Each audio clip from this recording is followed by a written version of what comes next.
here we are again. Cameron's Britain. So what can I say? Cameron! Out! Cameron! Out! Cameron! Out! Cameron! Out!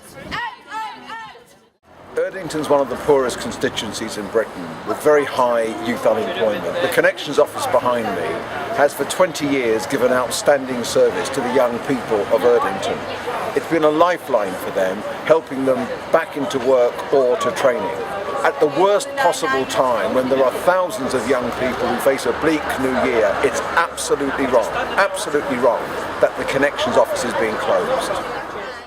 No ifs, no buts, say no to Connections Cuts. No ifs, no buts, say no to Connections Cuts. We're really sad at the news that Erdington Connexions Office is closing down, and we're very worried really about where the young people who use this office are going to go to after here. Connections is an advice and support service for young people, and we help them with whatever issues they come into the office with, and it's about careers advice and guidance from the ages of 13 to 19, and we go up to 24 if they've got learning difficulties and disabilities. We help young people with all sorts of issues, from looking for work, educational training, as well as benefits, housing, sexual health, whatever their issues are, we're there to support them and direct them in the best way. We're really worried about the closure of the office because this office is used really well for the young people of the North area, and we're worried about the impact this closure is going to have on those young people who now will be expected to travel all the way to Broad Street, and some of them are going to struggle with that because of the financial implications of simply travelling to Broad Street.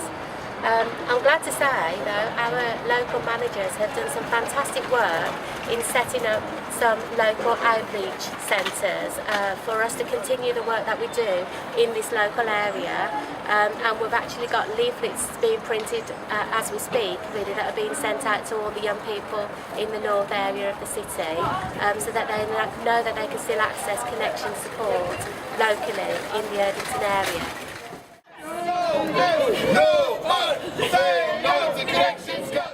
Today I've come down to join all the guys and girls from the Connection service in Erdington who are facing losing their building and potentially some of the services for young people in Erdington. The reason I'm supporting them so much is because Connections is vital to the future of all the young people of Erdington and Birmingham.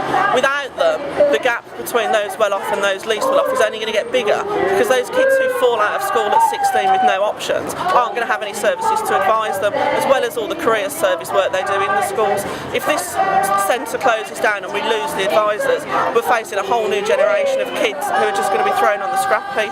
Although the council will tell you that they can go to Broad Street to access the service, the reality is unless it's there in their community, most kids are not going to want to access it because they've got confidence issues in the first place. So it's really vital that we all get behind Connections and try and save whatever services we can for the young people and the future of Erdington. Sack the bankers, no Connections, can we do it? Yes we can! Sack the bankers, no Connections, can we do it? Yes we can!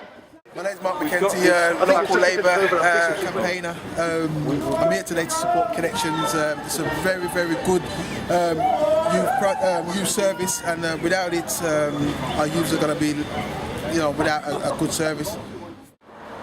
I've met some of the young people locally who really value the service given by Connections. I remember in particular one young man who said, "I left school, my life collapsed, my confidence had gone. The Connection staff rebuilt me, helped me back into a job." And he was waxing lyrical, not just about the job that he was now doing, because it gave him dignity and self-worth, but he was also waxing lyrical about the people in that office behind me who, just when he needed their help, they were there to raise him up.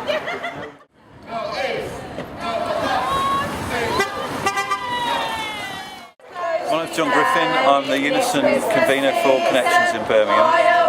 Yeah, and I'm really here to protest about the closure of the last connection centre in North Birmingham today. It's also a time when we're taking a ballot on industrial action to try and put a halt to the compulsory redundancies that we're facing. We think it's a scandal that at a time when young people are facing their biggest difficulties getting into work and education, the government is cutting the very services here to help them. If we want to get out of the recession, we need to be supporting young people and helping them, not throwing them on the scrap heap. So we need to keep a service like this. What's particularly outrageous is the government has announced an all-age careers service, but has not put funding behind it to prevent careers advisors being sacked, and that's exactly what's happening now. This doesn't have to happen. The government could properly fund an all-age careers service, which they've said they're going to do but haven't put the funding in, and that would put a stop to these compulsory redundancies, and that's what needs to happen now. And Birmingham City Council needs to give more time to put an end to these compulsory redundancies. Connections offices are closing down in this Christmas season. Why oh why has this occurred? There is no rhyme or reason. Where will all the young folk go to look for jobs or training? They'll have to trek to Broad Street now, always cold and raining. The council let out budget cuts have caused these tragic closures. Why oh why must this be? For all the help we give to thee, save our jobs and bail us out. In return there'll be no doubt. Say connections, don't hesitate. All young people will lose us. All young people right up there in need of help and guidance. That's where our advisors are. If the council keeps us. My name's Heather Bryson. I was a teacher at Josiah Mason College and Sutton Coldfield College, which used to run the GCSE Resit programme, which was a last chance for kids who hadn't done very well in their GCSEs to get a second chance. Now, when it didn't work for us and we had nowhere else to turn and we actually would lose a student even through mentoring, we would always turn to Connections, which was really, really their last chance so that they wouldn't be unemployed or end up in a dead-end job or on benefits straight away. And Connections was really a lifeline.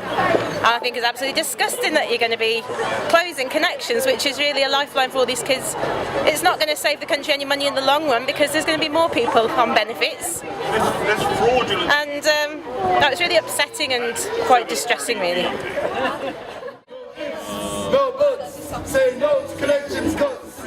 This is to mark 20 years of service by outstanding public servants who supported the young people of this area, given them a lifeline for the future, helped them into jobs and training. It's absolutely wrong this office is being closed, but we want to mark your contribution to this community. Well done. Thank you. We are honoured to receive this, and we're still going to keep in touch with everyone, even though the office is closing. It's a bitter irony that it's public servants and the general public who are paying the price for the misdeeds of the bankers. It wasn't the people of Erdington, it wasn't the staff in Connections that caused the economic crisis. It was greed in the city of London. And what I intend to do is to stand up for people in this area. As we rebuild our country and our economy, those who caused the crisis, those with the broadest shoulders, should bear the burden. What do you think the people of Erdington should do to support what you're trying to do? We need to build a mass movement across Birmingham, across the country, bringing together the public, public servants, those in the public sector workers, also workers in the private sector as well. Because what's clear is 140,000 are going to go in local government alone next year, and for every one job lost in local government there's going to be one job lost in the private sector, and also there's going to be tens of thousands who go in the voluntary sector, including many of the projects here in Erdington that will be closed down as the council or the government cuts back. So what we need is a united response saying we're not going to have it, we're not going to have it, we're not going to have our communities, our economy wrecked as a consequence of the misdeeds of the bankers.